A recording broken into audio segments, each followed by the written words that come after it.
Saya Enrico Matita Putih. Saat ini saya mau share terkait dengan pengalaman saya melakukan isolasi mandiri setelah dinyatakan positif COVID-19. Saat itu tanggal 9 Oktober tahun 2020, saya sementara berada di Jakarta. Dan pada saat bangun pagi, badan saya semuanya terasa sakit. Otot, tulang, persendian semuanya sakit, ditambah dengan meriang dan sedikit batuk. Kemudian atas saran teman saya kemudian melakukan rapid test di salah satu rumah sakit di Jakarta, dan hasilnya 15 menit kemudian itu ternyata non-reaktif. Jadi pada saat itu saya berpikir bahwa ini cuma sakit flu biasa atau batuk biasa. Tetapi ternyata pada keesokan harinya di tanggal 10 Oktober sakitnya itu semakin terasa, ditambah dengan mual-mual, dan itu membuat saya tidak bisa tidur satu malam. Sampai di Ambon pada tanggal 12 Oktober, saya kemudian pergi ke dokter untuk diperiksa karena terkait dengan mah saya yang sepertinya kambuh, dan kemudian diberikan obat oleh dokter. Ternyata setelah 2 hari meminum obat dokter, sama sekali tidak ada perubahan. Suhu badan juga tetap turun naik, tetapi tidak melebihi 37,3 derajat. Lalu kemudian pada hari Kamis tanggal 14 Oktober tahun 2020, saya kehilangan penciuman. Kemudian saya menghubungi dinas kesehatan untuk rencana melakukan swab test. Keesokan harinya pada tanggal 16 Oktober, saya melakukan swab test di dinas kesehatan Kota Ambon. Lalu kemudian ternyata hasilnya positif. Saat itu memang merasa cemas dan takut yang luar biasa. Kenapa? Karena saya pada saat tiba dari Jakarta itu bersama-sama dengan istri dan anak-anak saya, kami melakukan aktivitas seperti biasa. Apalagi saat itu saya diberitahu bahwa CT hasil pemeriksaan lab saya hanya 17. Saya kemudian memutuskan untuk melakukan isolasi secara mandiri di rumah karena memang kondisi di rumah kami itu ada kamar seperti pavilion, sehingga saya bisa langsung isolasi secara mandiri. Malam pertama pada saat dilakukan karantina, terus terang saya mengalami ketakutan yang luar biasa. Apalagi ada penyakit penyerta di dalam diri saya yang membuat saya menjadi tambah takut. Berdasarkan masukan-masukan dari beberapa keponakan saya di Jakarta yang selama ini punya pengalaman dalam merawat pasien COVID di Jakarta, juga saudara-saudara di Ambon, akhirnya istri dan anak saya mencoba mempelajari dan memahami bagaimana cara merawat pasien COVID di rumah. Yang pertama dilakukan oleh mereka adalah melakukan pengecekan saturasi oksigen. Ternyata itu memang sangat penting karena sewaktu-waktu pernafasan bisa terganggu dan saturasi oksigen dalam tubuh itu bisa drop. Saya ingat bahwa pada hari pertama itu setiap 2 jam anak dan istri saya itu melakukan pengukuran terhadap saturasi oksigen. Nah kemudian saya itu dirawat di rumah tetapi dengan kontrol dari Dinas Kesehatan Kota Ambon. Setiap hari istri saya harus melakukan beberapa pengetesan. Yang pertama adalah pengetesan gula darah, kemudian mengukur tekanan darah, mengukur saturasi oksigen, dan temperatur.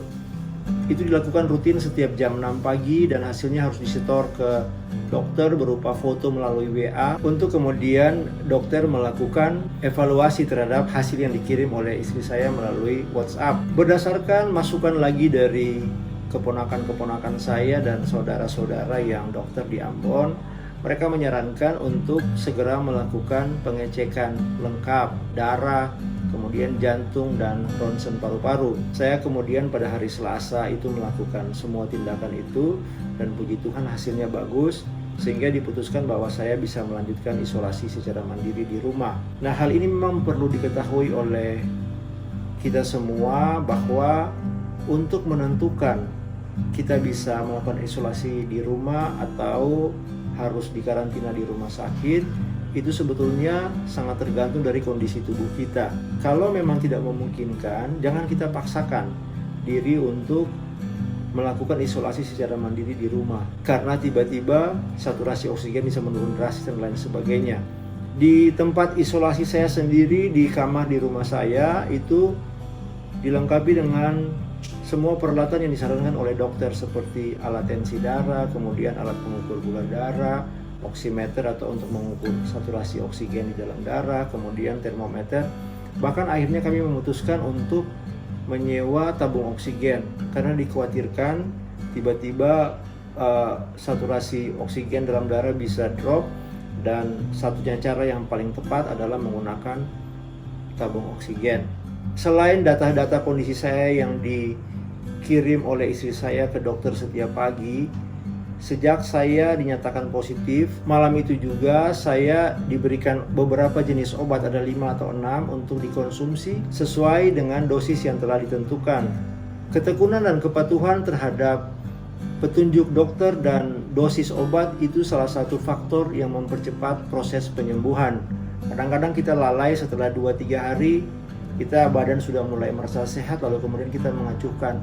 Saya sarankan kepada kita semua, apabila dinyatakan positif COVID-19, anjuran dari para dokter adalah sesuatu yang paling manjur untuk diikuti, sehingga kita bisa memperoleh kesembuhan itu secara cepat. Selain hal medis yang tadi saya ceritakan, beberapa hal non medis juga yang perlu menjadi perhatian selama kita melakukan karantina mandiri. Yang pertama adalah bebaskan diri dari hal-hal rutin yang dilakukan, misalnya pekerjaan, untuk mahasiswa perkuliahan, kemudian untuk siswa itu materi-materi belajar. Kenapa? Karena pengalaman saya, apabila di pagi atau siang itu kita mengalami sedikit tekanan terkait dengan pekerjaan dan tugas tanggung jawab kita, malamnya pasti drop, suhu pasti naik. Saya tidak tahu dengan saudara lain yang pernah mengalami hal yang sama dengan saya, tetapi saya mengalami hal itu. Untuk itu, saya sarankan supaya pada saat melakukan isolasi mandiri, seluruh rutinitas itu ditinggalkan. Lebih bagus kita di rumah saja beristirahat dan tentunya banyak berdoa. Selain itu juga dukungan keluarga, istri, suami, anak itu sangat-sangat penting. Kenapa? Di saat semua orang menghindari kita, dukungan suami, istri, dan anak-anak di rumah itu menjadi sesuatu yang luar biasa dalam mempercepat proses kesembuhan kita. Tentu dukungan mereka tidak melalui sentuhan secara langsung, tetapi melakukan protokol kesehatan, sehingga memang kita merasa bahwa kita sakit seperti ini tetapi kita tidak sendiri. Selain itu, dukungan juga dari pimpinan di kantor apabila kita bekerja, kemudian juga teman-teman di luar dan lain sebagainya, itu menjadi hal yang sangat penting. Kita bisa melakukan WA, bisa melakukan telepon dengan mereka, sehingga memang kita merasa tidak sendiri pada saat sakit. Untuk itu, bagi semua yang sempat melihat sharing ini, apabila ada kerabat, ada saudara, bahkan keluarga dekat, bapak, ibu, anak-anak, support itu sangat penting, sehingga bisa mempercepat proses penyembuhan. Apalagi untuk pasien yang dinyatakan positif dengan penyakit penyerta. Menurut saya, berdasarkan pengalaman saya, itu wajib melakukan tes lengkap. Jadi pada saat dinyatakan positif, apabila memiliki penyakit penyerta atau komorbid seperti diabetes, kemudian tekanan darah tinggi, jantung, dan lain sebagainya, alangkah baiknya melakukan pemeriksaan secara dini sehingga bisa ketahuan gangguannya sudah sampai di mana, di paru-paru kah, di jantung kah. Lalu kemudian bisa mengambil keputusan bersama-sama dengan dokter dan para medis, apakah dilakukan isolasi secara mandiri ataukah isolasi di rumah sakit. Ini merupakan hal yang sangat penting. Dari semua yang saya jelaskan tadi, ada satu kata kunci untuk mempercepat penyembuhan dan membuat kita tidak stres. Berdoa, berdoa, dan berdoa. Dengan berdoa, semua energi negatif kita lepaskan, dan saya percaya bahwa kesembuhan itu bisa datang lebih cepat. Saya sendiri melakukan isolasi mandiri itu selama 3 minggu, jadi 21 hari. Sementara saya bergejala itu kurang lebih 1 minggu, 2 minggu berikutnya itu sudah dalam proses pemulihan. Saya melakukan 3 kali swab dari mulai kena sampai dengan selesai. Saat ini saya sudah kembali bekerja seperti biasa. Akhirnya saya mau menyampaikan terima kasih banyak kepada semua pihak yang telah mendukung, membantu saya selama proses isolasi, sehingga saya boleh kembali sehat dan melakukan aktivitas seperti biasa. Saya berharap bahwa sharing saya ini bisa bermanfaat bagi siapapun yang menonton ini, sehingga kita tidak perlu takut menghadapi COVID-19, penyakit ini ada dan tidak perlu takut. Apabila sudah kena, kita ikuti seluruh anjuran dari para dokter. Tetap melakukan protokol kesehatan 4M, mencuci tangan, memakai masker, menjaga jarak, dan menghindari kerumunan. Apabila merasa gejala yang seperti saya sebutkan tadi, segera melakukan screening awal dengan melakukan rapid test. Jika hasilnya reaktif, jangan segan-segan untuk teruskan dengan pemeriksaan swab. Karena pada saat kita diketahui positif lebih dini, itu lebih gampang untuk dilakukan pengobatan dan kesembuhan juga datangnya lebih cepat. Terima kasih, Tuhan memberkati kita semua.